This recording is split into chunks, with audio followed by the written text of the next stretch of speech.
और हमारा भविष्य में प्रयास रहेगा कि हम अपनी जो कार्यशालाएँ कराते हैं और हम पुस्तकों का वितरण करते हैं, तो मेरा पूरा प्रयास रहेगा कि डॉक्टर साहब की योग से संबंधित पुस्तक भी वितरित करवाई जाए। और मैं अधिक समय ना लेते हुए डॉक्टर साहब से अनुरोध करूँगी कि डॉक्टर साहब आगे इस विषय को बढ़ाएँ। डॉक्टर सत्येंद्र सिंह, जी, आपका स्वागत है एवं अभिनंदन सर। तो सब लोग कैमरा प्लीज अपने अपने ऑन कर लीजिए, बहुत अच्छा रहेगा। कैमरा ऑन करते रहेंगे तो बहुत सही रहेगा। कृपया अपने अपने कैमरा ऑन कर लीजिए। धन्यवाद शशि जी। और आईटीडीसी के तमाम जितने भी लोग या दिल्ली से और दिल्ली से बाहर से जुड़े हुए हैं, उन सभी का मैं अपनी ओर से हार्दिक स्वागत और अभिनंदन करता हूँ। मुझे लगता है कि अभी करीब करीब 16 और सर ज्वाइन हाँ 16 प्लस 10-20 और होंगे, शायद 26-27 लोग हैं सर, और भी ज्यादा होंगे क्योंकि हम ऑनलाइन होने की वजह से ये है कि हमने अपने जितने भी कार्यालय हैं, जितने भी छोटी बड़ी शाखाएं हैं, सबको लिंक दिया हुआ है। तो धीरे धीरे मुझे लगता है कि सभी के साथ ज्वाइन करते रहेंगे, क्योंकि आज हमारे एक और इवेंट गुजरात में चल रहा है, तो कुछ लोग वहां भी जुड़े हुए हैं सर। ठीक है।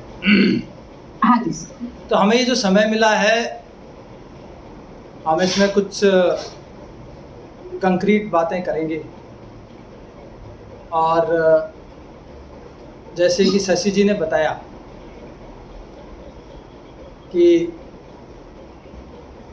भाषा का संबंध देश से है और देश का संबंध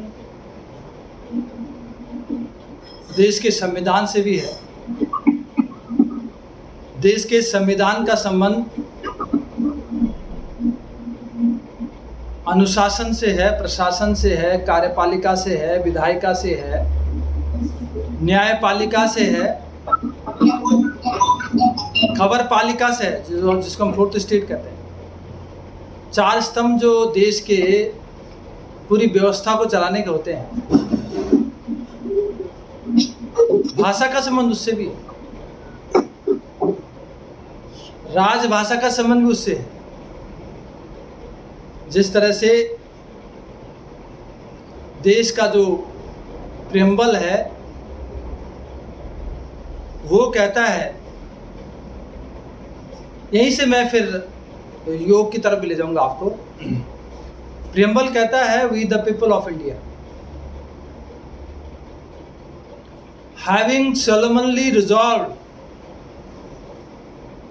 to constitute India into a democratic, socialistic, sovereign republic, and to secure to all citizen, to its all citizen, what justice, social, economical, and political, liberty of thought, expression, faith and belief, worship, equality of opportunity and status, and to promote among them all fraternity,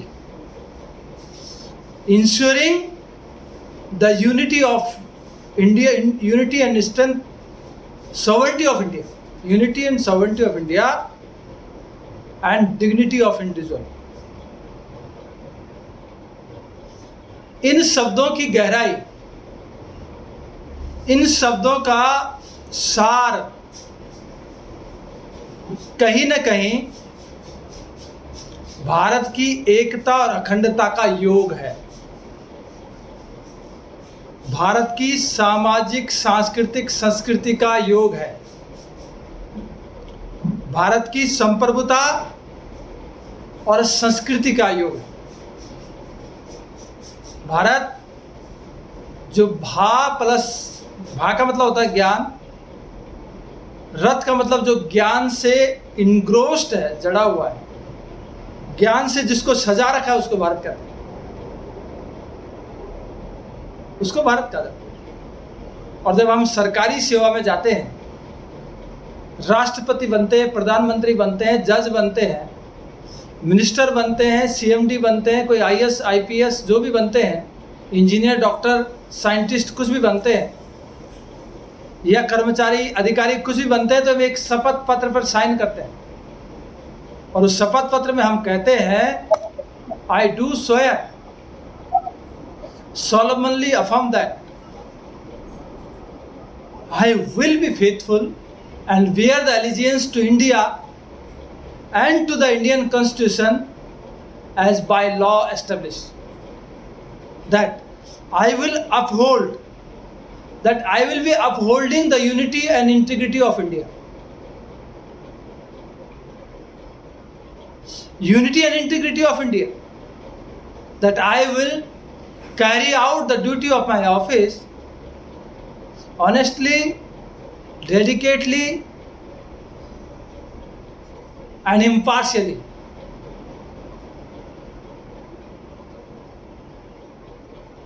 कुछ शब्दों का मैंने प्रयोग किया। ये जो शब्द थे, संविधान का प्रियम्बल और हमारी प्रतिज्ञा, इन शब्दों के पीछे हमारा तिरंगा छुपा हुआ है। तिरंगा सामने दिखाई देता है इन शब्दों के सामने। जब हम कहते हैं सॉवरेनिटी, संप्रभुता, तो एक तरफ हमें ऊपर केसरिया रंग दिखाई देता है, जो हमें हमारे इतिहास की तरफ ले जाता है, आज़ादी की लड़ाई के, और ये कहता है कि हमारा खून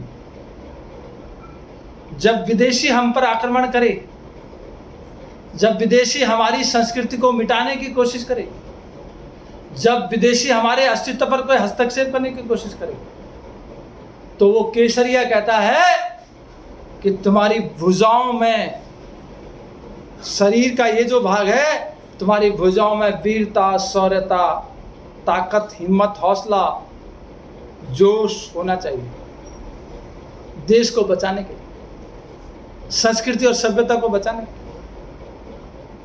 देश की सीमाओं की रक्षा करने के लिए। वो तिरंगा का वो केसरिया रंग ये कहता है, कहीं जरूरत पड़े तो खून भी बहाना पड़े तो बहाना पड़े, बहा दें हम। ये केसरिया कहता है, ये संविधान और उस प्रतिज्ञा के आगे की चीजें हैं, सामने दिखाई देने वाली चीजें। हम उस केसरिया को देखते हैं और एक प्रतिज्ञा हम देखते हैं कि केसरिया हमें क्या कह रहा है। केसरिया कह रहा है कि जब तू देश का नागरिक है, इदम राष्ट्र है, इदम, तू बड़ा नहीं है, तेरा राष्ट्र बड़ा है। तेरा राष्ट्र से बड़ा तेरा राष्ट्र का झंडा है, जो तेरी पहचान है पूरी दुनिया के फलक पर। उस झंडे में तेरा ये तिरंगे का जो केसरिया रंग है, वो बहुत बड़ी चीज है। उसका मान कर, उसका सम्मान कर, उस तरह की वीरता, शौर्यता अपने भुजाओं में ला, उस तरह की शक्ति अपने अंदर पैदा कर, उस तरह का जज्बा अपने अंदर पैदा कर। ये वो कहता है केसरिया रंग। उसके नीचे एक रंग और है, कौन सा? उसी तिरंगे में एक दूसरा रंग है, नीचे हरा रंग। और हरा रंग ये कहता है हमें, ये मैं बहुत अलग तरीके का योग आपको दे रहा हूं। भाषा, योग, राष्ट्रभाषा, राजभाषा और योग, सरकार और जनता के बीच का योग, संविधान और प्रतिज्ञा के बीच का योग, व्यक्तित्व और विराटता का योग का बीच का योग। ये मैं आपको बता रहा हूं, ये मैं आपके साथ चर्चा कर रहा हूं। तो हरा रंग क्या कहता है कि तेरा किसान का, तेरे किसानों का खेत इतना हरा भरा हो कि वो देश के लोगों की तो पेट भरे ही भरे, देश के लोगों की भूख को मिटाए, विदेशों की भूख को भी मिटाए। इतना हरा भरा, इतनी हरियाली, इतनी खुशहाली, उद्योग धंधे, व्यापार, कारोबार इतने समृद्ध हो कि कोई व्यक्ति देश का किसी भी कोने में भूखा ना सो पाए, हर किसी को रोजी रोटी मिले।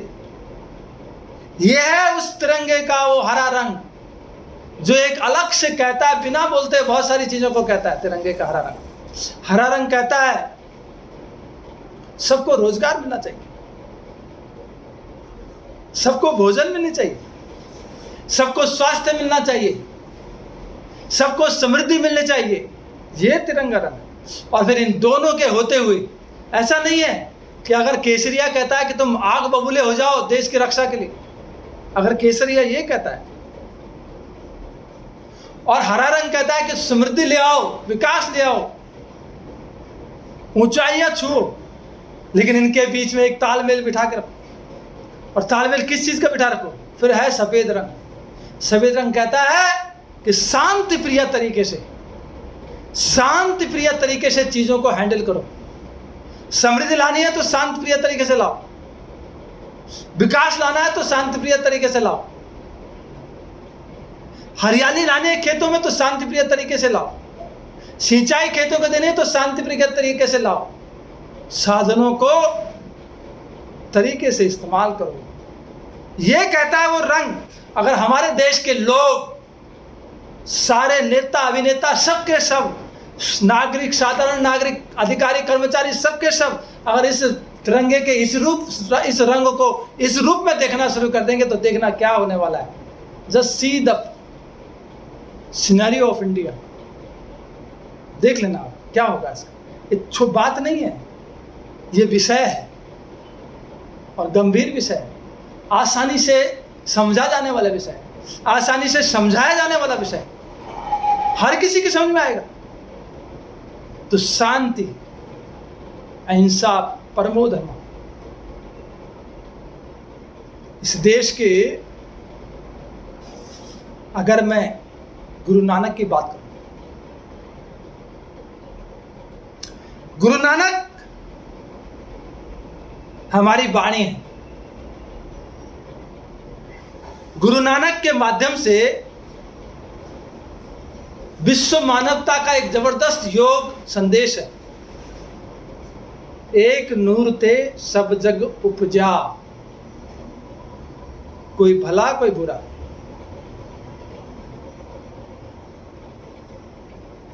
एक नूर ते सब जग उपजा। गुरु नानक ने कह दिया, शाश्वत सत्य कह दिया, यूनिवर्सल ट्रुथ कह दिया। अब हम में से गुरु नानक की उस वाणी को सब सुनते हैं, समझते भी हैं, अपनाते कितना है, ये प्रश्नवाचक चिन्ह।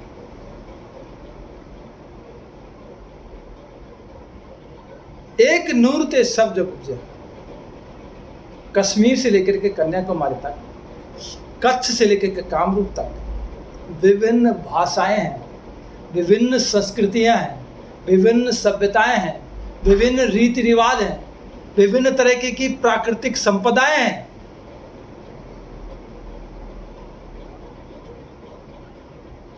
अलग अलग तरह की, लेकिन इन प्राकृतिक संपदाओं का उपभोग करने वाले, इन संस्कारों को आगे ले जाने वाले, इन सभ्यताओं को संजोने वाले, संवारने वाले, इन परंपराओं को सही तरीके से आगे ले जाने वाले कितने लोग हैं, ये सवाल है। इसलिए देश में हम रहते हैं, देश में हम रहते हैं और हमसे देश बनता है, हमसे ही बनता है। अगर हम इस देश के कुछ चीज़ों को समझने की कोशिश करेंगे तो यही योग है। गुरु नानक की बात को समझना बहुत बड़ा योग है। एक नूर ते सब जग उपजे। क्यों भेद है, क्यों कष्ट है, क्यों लड़ाइयाँ हैं, क्यों द्वंद्व है, क्यों संघर्ष है, क्यों आतंक है, क्यों है? क्योंकि हम सचमुच में गुरु नानक के उस योग में वाणी को नहीं समझ पाते। हम से बहुत कम लोग समझ पाते। और मैं आपको बताना चाहता हूँ, मेरा सौभाग्य है कि मैं आप लोगों के साथ एक बात कर रहा हूँ। बहुत अच्छे अच्छे लोग आप जुड़े हो, बहुत समझदार लोग जुड़े हो, जिनको अपने देश की चिंता, अपने राष्ट्र की चिंता, अपनी चिंता है, ऐसे लोग आप जुड़े हो। तो मैं आपसे बात कर रहा हूँ तो मैं सौभाग्यशाली हूँ। और मैं जो विषय लेके आया हूँ वो मेरे अनुभवों के आधार पर, मैं आपको अभी गुरु नानक की बात बता करके फिर महात्मा बुद्ध की तरफ ले जाता हूँ। ये मैं इन महान विभूतियों का योग बना करके आपको आज के सेशन को संबोधित कर रहा हूँ। महात्मा बुद्ध, अपदीपो भव, अपदीपो भव, अपने दीपक स्वयं बनो।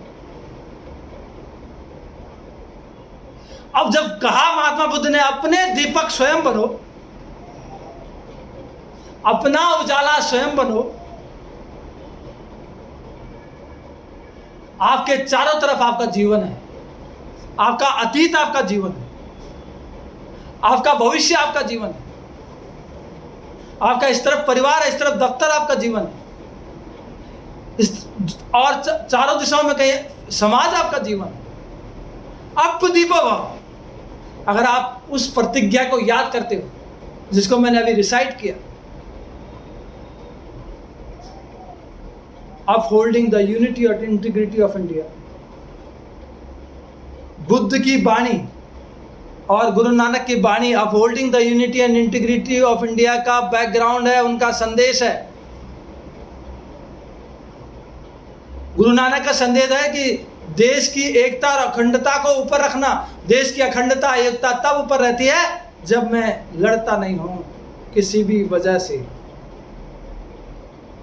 कुंठाओं से ग्रस्त होकर जब मैं लड़ता नहीं, मैं किसी में भेद नहीं करता, किसी ऊंच नीच को नहीं मानता, किसी क्षेत्र प्रांत को नहीं मानता, सिर्फ देश को मानता हूं। यह है गुरु नानक का योग संदेश, और यही बुद्ध का योग संदेश है। अपदीपो भव, अपने दीपक स्वयं बन जाओ। आपको अपना देश भी दिखाई देगा कि मेरे देश के प्रति मेरा क्या कर्तव्य है। आपको अपना परिवार भी दिखाई देगा, आपके परिवार के प्रति आपका क्या कर्तव्य है। आपको अपना स्वयं का शरीर भी दिखाई देगा कि आपका अपने शरीर के प्रति क्या दायित्व है। आपको अपनी आत्मा दिखाई देगी, आपको अपनी आत्मा के प्रति आपका क्या दायित्व है। आपकी अपनी बुद्धि दिखाई देगी, बुद्धि के प्रति आपका क्या दायित्व है। आपकी भुजाएं दिखाई देंगी, भुजाओं के प्रति क्या दायित्व है। पेट दिखाई देगा, पेट के प्रति क्या करना होगा। पैर दिखाई देंगे, पैर के प्रति क्या करना होगा। अपदीपो भव, अपने दीपक स्वयं बन जाओगे तो सब दिखाई देगा। तब यहां दिखाई देगा बुद्धि, यहां होना चाहिए तर्क विवेक। हम में से कितने लोग हैं, कई बार जब हम आग बबूले हो जाते तो हम कुछ नहीं देखते, ऊंच नीच कुछ नहीं देखते, आगे पीछे कुछ नहीं देखते, दाएं बाएं कुछ नहीं देखते, और खतरे में चले जाते हैं। किसी के लिए खतरा बन जाते हैं, स्वयं के लिए भी खतरा बन जाते हैं। तो बुद्ध कहते हैं दिमाग से बनो।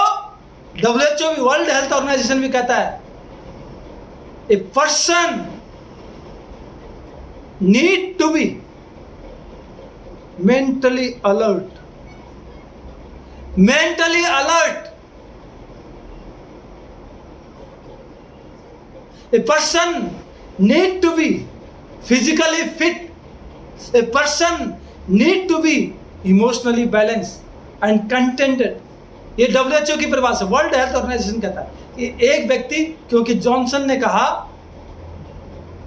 you have no right to live in this world if you are not physically fit, if you are not mentally alert, and if you are not emotionally balanced and contented।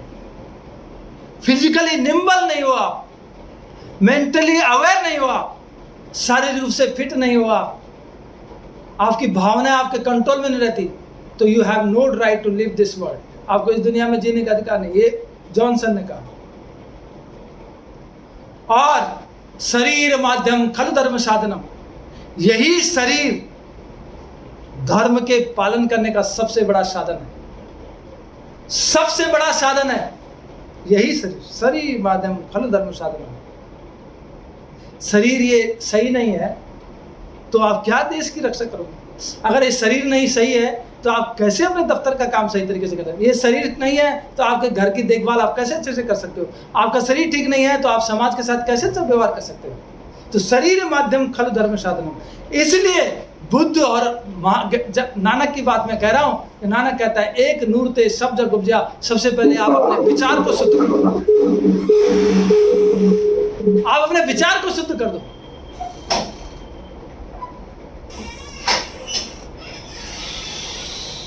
क्योंकि विचार ही, देखना आप जरा, विचार 30 से 40 हजार विचार एक दिन में आते हैं हमारे मन में।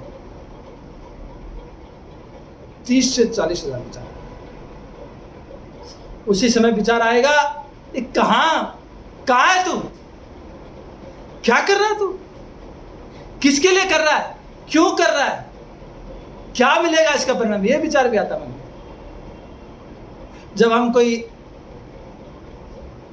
अलक्ष्मी की तरफ जाते हैं, अलक्ष्मी अनीति से आती है, अलक्ष्मी अनीति से आती है, उसकी तरफ विचार चला गया, अलक्ष्मी की तरफ विचार गया विचार।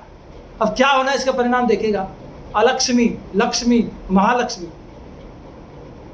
अलक्ष्मी अनीति से आती है, विनाश लाती है विचार।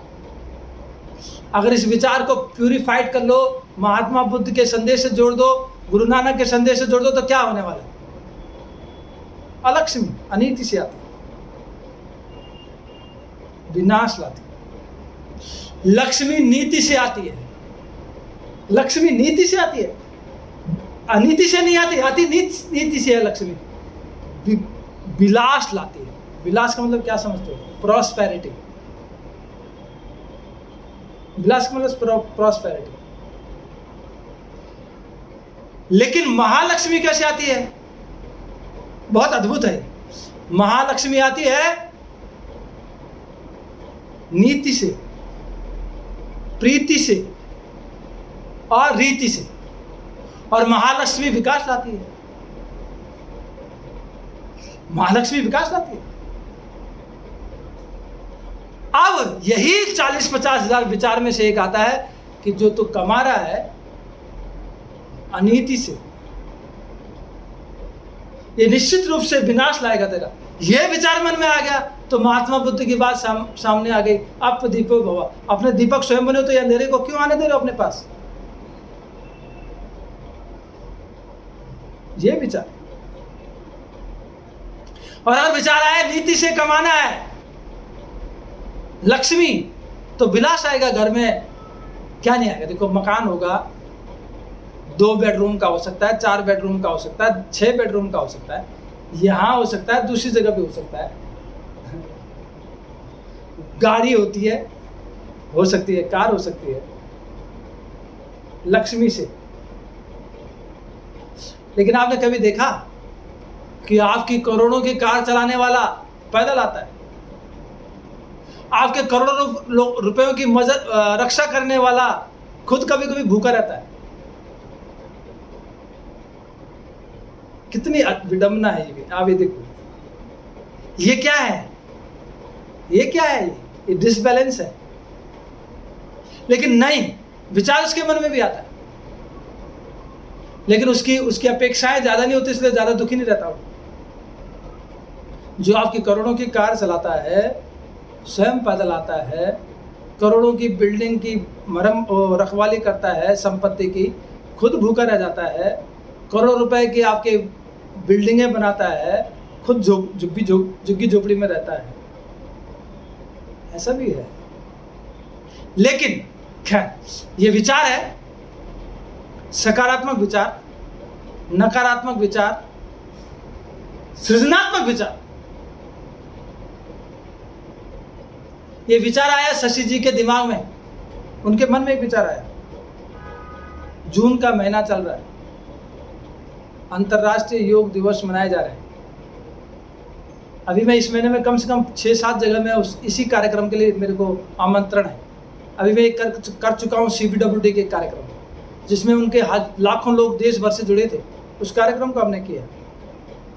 तो विचार आया मन में कि एक ऐसी वर्कशॉप करवा दे योग डे के, अंतर्राष्ट्रीय योग दिवस के अवसर पर। और अभी आपको कुछ कंटेंट्स मिल रहे हैं, कुछ चीज़ें और बताने वाला हूँ आपको, अपने अनुभव के आधार पे बता रहा हूँ। तो विचार आया अलक्ष्मी का, तो विनाश की तरफ चले गए। कुछ नहीं करना फिर, तब कुछ नहीं। अलक्ष्मी आपने देखे कई देश में कई केस हुए ऐसे, अलक्ष्मी की तरफ गया गया गया गया तो जेल में गया या भाग गया, या फिर हार्ट अटैक हुआ मर गया। अलक्ष्मी का विचार आया। लक्ष्मी का विचार है विलास है। लक्ष्मी वाले भी बहुत सारे लोग हैं, बहुत सारे बिजनेस हाउस ऐसे आज की तारीख में, बहुत अच्छा है, सब कुछ फैल रखा पूरे देश में दुनिया में बिजनेस लक्ष्मी। लेकिन महालक्ष्मी क्या दिखे? वही लक्ष्मी वाले लोग महालक्ष्मी के काम धर्मशालाएं बनाते हैं। विचार आया मन में, स्कूल्स खोलते हैं। विचार आया मन में, अस्पताल खोलते हैं। विचार आया मन में, गरीबों के लिए असहाय केंद्र खोलते हैं। विचार आया मन में, बुजुर्गों के लिए आश्रम खोलते हैं। विचार आया मन में, सकारात्मक विचार। तो यही विचार शब्द बना, यही शब्द कोशिश बनी, यही कोशिश एक्शन बन गया, यही एक्शन रिजल्ट बन गया, और यही रिजल्ट चरित्र बन गया। यही विचार चरित्र तक पहुंच गया। तो नकारात्मक विचार, सकारात्मक विचार, महात्मा बुद्ध की बात और गुरु नानक की बात। अगला विचार, महावीर जैन ने कहा क्षमा वीरस्य भूषणम। कितनी बड़ी बात है, क्षमा वीरस्य भूषणम। विध्वंसकारी विचार क्रोध के रूप में आपके माथे पर आता है, सिर पर आता है, मस्तिष्क पर आता है, विध्वंस कर देता है। कितना खतरनाक विचार आता है। मां के दिमाग में विचार आया, छोटी सी बात पे बिगड़ी बात, और विचार आया, उसने अपने ऊपर कैरोसिन डाला, अपने बच्चों के ऊपर कैरोसिन डाला, नीचे से माचिस लगा दिया, जल रही है, फूक रही है। विचार विध्वंसकारी विचार। इसलिए महावीर की बात को सुनो। हम कर रहे हैं योग, गुरु नानक का योग, गुरु नानक की वाणी से हम योग कर रहे हैं, महात्मा बुद्ध की वाणी से योग कर रहे हैं, महावीर जैन की वाणी से योग कर रहे हैं। क्षमा वीरस्य भूषणम। शक्तिशाली वो है जो अपने क्रोध को काबू कर। और जब आदमी थोड़ी देर के उस तूफानी विचार को यहाँ इस बुद्धि से, इस विवेक से थोड़ा सा कंट्रोल कर लेता है, तो वही विचार को आप you can just convert it into energy. ये विषय में लेके चल रहा हूं, how to convert your negative energy into positivity. That is called creativity and that is the sense of humour, जिसको कहते हैं, उसको कहते हैं। आप अपने विचार को, विध्वंसकारी विचार को, क्रोध को कैसे नियंत्रित कर सकते हो? How can you control your that temperament? अपना टेम्पर जो आप कहते हैं लूज हो जाता है, उसको आप एनर्जी में कैसे कन्वर्ट करोगे, ये मैं आपको थोड़ी देर में बताने वाला हूं। तो महावीर कहते हैं क्षमा वीरस्य भूषण। शक्तिशाली वो है, शक्तिशाली वो है जो अपने क्रोध को काबू कर दे। ताकतवर वो है जो दूसरे को माफ कर दे। और सुखी वो है जो पुरानी बातों को भुला दे, जो पुरानी बातों को भुला दे। कई बार हम पुरानी बातों को लेकर के अपने वर्तमान को बर्बाद कर देते। We got to just disturb our present। कैसा है देखो, बताया जाता है कि जो भूत है, जो पिछला आपका जीवन का कोई भी कहानी होगी जिसको आगे लेकर के लोग अपने जीवनों को और आने वाले पीढ़ियों के जीवन को बर्बाद कर देते हैं। वो गंजा है पीछे से, पीछे गंजा आगे गंजा, भविष्य किसने देखा? वर्तमान ही जीवन है, वर्तमान ही जीवन है। तो क्या है देखेगा, yesterday tissue paper, yesterday tissue paper है, यूज किया फेंक दिया, यही विचार। ध्यान से सुनिएगा, बहुत मजेदार बात बता रहा हूं मैं कि आप अपने समय को प्रबंधित कैसे करोगे, अपने पूरे व्यक्तित्व को कैसे आप रिफ्लेक्ट करते हो। देखिए आप, भविष्य की चिंता, एस्टरडे टिश्यू पेपर, यूज किया फेंक दिया। तब हम कभी टिश्यू पेपर को दोबारा से कभी उसको उठाते हैं, उसको कहीं रखते हैं, उसको कहीं संवारते नहीं, कभी नहीं। तो एस्टरडे टिश्यू पेपर, अगर वो आपका भविष्य, आपका जो पास्ट है, अगर वो दुखदाई है, कष्टदायक है, परेशानी वाला है, तो वो टिश्यू पेपर है। टिश्यू पेपर की तरह देखो उसको, फेंक दिया तो फेंक दिया, जा, जो हो गया हो गया। And tomorrow is question paper, tomorrow is question paper. Nobody knowing what will happen tomorrow, क्या होने वाला कौन जानता है। आगे भी जाने ना तू, पीछे भी जाने ना तू, बस जो भी है बस एक यही पल है, जी ले। And yesterday is bounce cheque, एक किसी ने आपको करोड़ों हजार करोड़ का चेक दे दिया और वो बाउंस हो गया, ऑफ व्हाट यूज, नथिंग, कुछ नहीं होगा उसमें, किसी काम का नहीं है वो। And tomorrow is promissory note, कोई आपको कहता है कि मैं तेरे लिए ये कर दूंगा, मैं तेरे लिए वो कर दूंगा, मैं तेरे लिए वो कर दूंगा, कुछ नहीं करेगा कोई, ये ध्यान रखना। और हम उस भरोसे अपेक्षाएं पाल लेते हैं, और जब हम अपेक्षाओं को पालते हैं तो बताया जाता है कि अपेक्षाओं से बड़ा इस दुनिया में दुख देने वाला कोई कारण और नहीं है। Expectations is the root cause of all sorrows, अपेक्षा इस दुनिया में सबसे बड़ा कारण है हमारे दुख का। बेटे से अपेक्षा, पुत्र से अपेक्षा, एक दूसरे से हम अपेक्षाएं करते हैं, हम अपेक्षाएं करते रहते हैं। तो सी, जो टॉपिक चल रहा है कि ये विचार कैसे आप इसको एनर्जी में कन्वर्ट करोगे, इन विचारों को आप कैसे मैनेज करोगे। तो yesterday is bounce cheque, tomorrow is promissory note, and today is hard cash. जो है आज है, अभी इस समय मैं आपसे बात कर रहा हूँ, यही जीवन जी रहे हैं हम इस समय। अब 1-1.5 घंटा है, 2 घंटा ये जीवन जिएंगे इस समय, मस्त वाला जीवन। कुछ जा रही बातें, कुछ आपके हृदय को टच कर रही होंगी, करेंगी आपके हृदय को टच। अब मैं चाहता हूं कि आपके हृदय को टच करे ये बात, क्योंकि आज की तारीख में क्या हो गया, छोटे छोटे यंग बच्चे सुसाइड कर रहे हैं।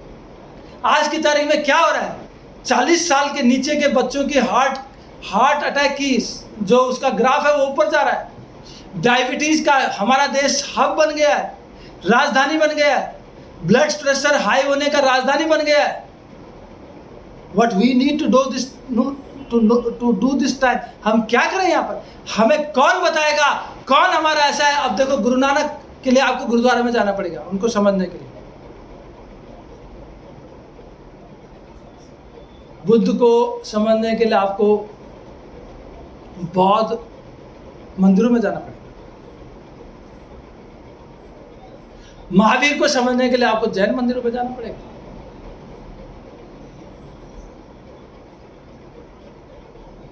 राम को समझने के लिए आपको राम मंदिर जाना पड़ेगा, कृष्ण को समझने के लिए आपको कृष्ण मंदिर जाना पड़ेगा।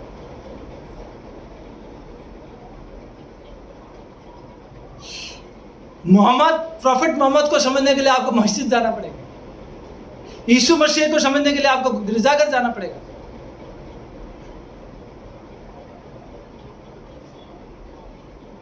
और अगर आप इन सभी के थोड़े थोड़े प्रसाद को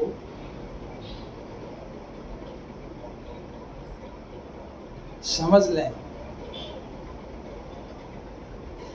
अभी तो मैं आगे जा रहा हूं आगे। मैं आपको वहां जोड़ के रखूंगा कि आपने प्रतिज्ञा ले रखी है कि मैं देश की अखंडता और एकता को, देश की संप्रभुता और अखंडता को अक्षुण्ण रखूंगा। I will uphold the unity and integrity of India, that ensuring the dignity of individual and unity and sovereignty of India. वहां प्रियम्बल में संविधान निर्माता इस बात को कहते हैं। यहां मैं सरकारी सेवा में जाता हूं तो मैं इस बात को कहता हूं कि मैं एक देश की एकता और अखंडता को अक्षुण्ण रखूंगा। मेरे से बड़ा देश है, मैं बड़ा नहीं हूं। जापान में किसी बच्चे से कोई पूछता है, जापान में किसी बच्चे से किसी ने पूछा कि तुम्हारा भगवान कौन है,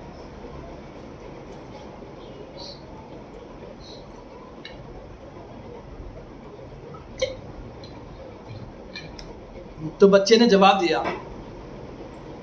ध्यान से सुनना इस बात को, है जापान, कोरिया आदि आदि देश, दक्षिणी कोरिया जैसा देश, इजराइल जैसा देश, इजराइल जैसा देश, जापान जैसा देश, दक्षिणी कोरिया जैसा देश क्यों आगे है? क्यों इजराइल को इतने सारे, सबसे ज्यादा नोबेल पुरस्कार जीतने वाला इजराइल है आज का? सोचा कभी क्यों? वाई इजराइल सबसे ज्यादा नोबेल पुरस्कार क्यों जीत रहा होगा? इसलिए कि इजराइल ने अपनी सभ्यता और संस्कृति को, मानव सेवा को, भाषा को टॉप में रखा हुआ है, चिकित्सा टॉप में, अन्य सुविधाएं सब, सारे जितने भी उनकी सर्विसेज है सब टॉप है, इसलिए तो उनको नोबेल पुरस्कार मिल रहे हैं। वहां के लोगों की सोच बड़ी कमाल की है, देश के लिए काम कर रहे हैं वो लोग जिनको नोबेल पुरस्कार मिल रहा है। They are working for the nation. तो जापान में किसी बच्चे ने पूछा, किसी बच्चे से किसी ने पूछा, हु इज योर गॉड? तो बच्चे ने कहा कि माई गॉड इज महात्मा बुद्ध, मेरे भगवान महात्मा बुद्ध है। बोला अगर महात्मा बुद्ध को कोई गाली देगा तो क्या करोगे? बोला अगर महात्मा बुद्ध को कोई गाली देना मेरे भगवान को तो मैं उसका सर कलम कर दूंगा। तो इंडिविजुअल ने अगला सवाल पूछा, ठीक है, अगर आपके भगवान बुद्ध को कोई गाली देगा तो उसका सर कलम कर दोगे, लेकिन आपका भगवान महात्मा बुद्ध अगर आपके जापान को गाली देगा तो क्या करोगे? तो बच्चे ने कहा कि अगर मेरे भगवान ने मेरे देश को गाली दे दी तो मैं अपने भगवान का भी सर कलम कर दूंगा। राष्ट्र इतनी बड़ी चीज होती है, धरती मां इतनी बड़ी चीज है, जननी जन्मभूमिश्च स्वर्गादपि गरीयसी, स्वर्ग से भी बड़ी है धरती मां।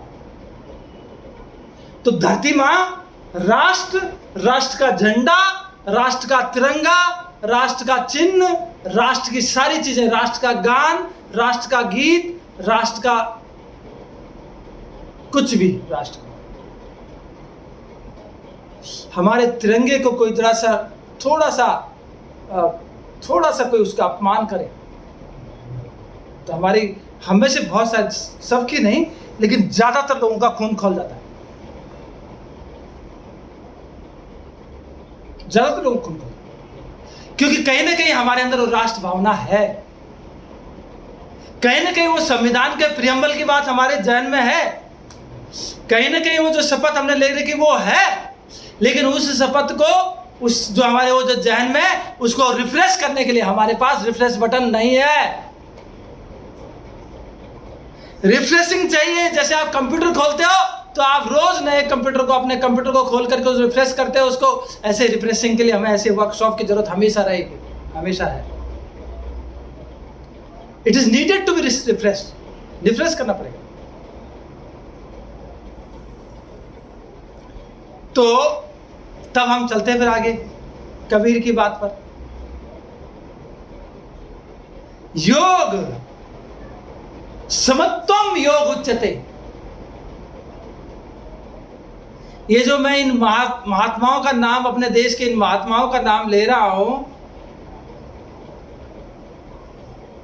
ये देश की जाति से बहुत ऊपर है। ये देश के धर्म, जो लोग सो कॉल्ड धर्म कहते हैं, उससे कई ऊपर है। ये क्षेत्र से बहुत ऊपर है। ये सीमाओं के में बंधे हुए लोग नहीं हैं, ये ज्ञानी लोग हैं। ये ज्ञान का प्रसाद, ये बुद्धि का प्रसाद बांटने वाले लोग हैं, जिनका मैं नाम ले रहा हूं। ये तपस्वी लोग हैं। इसलिए उनको मानने वाले दुनिया के लोग, दुनिया भर के लोग मान रहे हैं। हम ही नहीं, पूरे विश्व के लोग मान रहे हैं। इनको अगर हम समझ जाएं तो यही योग है। समत्वम योग उच्यते। ये दुख में सुख में एक जैसे थे, ये लाभ में हानि में एक जैसे थे, ये क्रोध में अक्रोध में एक जैसे थे, ये संकट में, ये संकट और सरलता में एक जैसे थे। इनको तंग किया तब भी एक जैसे थे, इनको कुछ सम्मान दिया गया तब भी एक जैसे थे। ये ज्यादा उछले नहीं, ज्यादा गिरे नहीं, ऐसे थे ये लोग। क्योंकि बुद्ध की कहानियां आपके सामने बहुत बार आती है। दो लड़कों ने आपस में शर्त लगाई। ये भाषा और योग दोनों चल रहा है, क्योंकि हम इस पूरे व्याख्यान को हिंदी में दे रहे हैं। टेक्निकल शब्दों का भी हम प्रयोग करेंगे, अभी करेंगे थोड़ी देर बाद। हम राष्ट्र भाषा की बात कर रहे हैं, हम देश के संविधान की बात कर रहे हैं, देश के प्रियम्बल की बात कर रहे हैं, शपथ की बात कर रहे हैं। तो ये दोनों विषय एक साथ चल रहे हैं। और मैं आपसे ये कह रहा हूं कि ये जो समत्वम योग उच्यते है, इसमें अगला एक चरित्र और है, कबीर। और कबीर ने अप दीपो भव की बात को तो रखा ही रखा, क्षमा वीरस्य भीषणम भी रखा ही रखा, एक नूरते सब जग उपजे वो भी रखा। कबीर ने कहा, ढाई आखर प्रेम का पढ़े सो पंडित होए। ढाई आखर प्रेम का पढ़े सो पंडित होए। जो प्रेम के ढाई अक्षर को समझ जाए, दुनिया का सबसे बड़ा विद्वान वही है।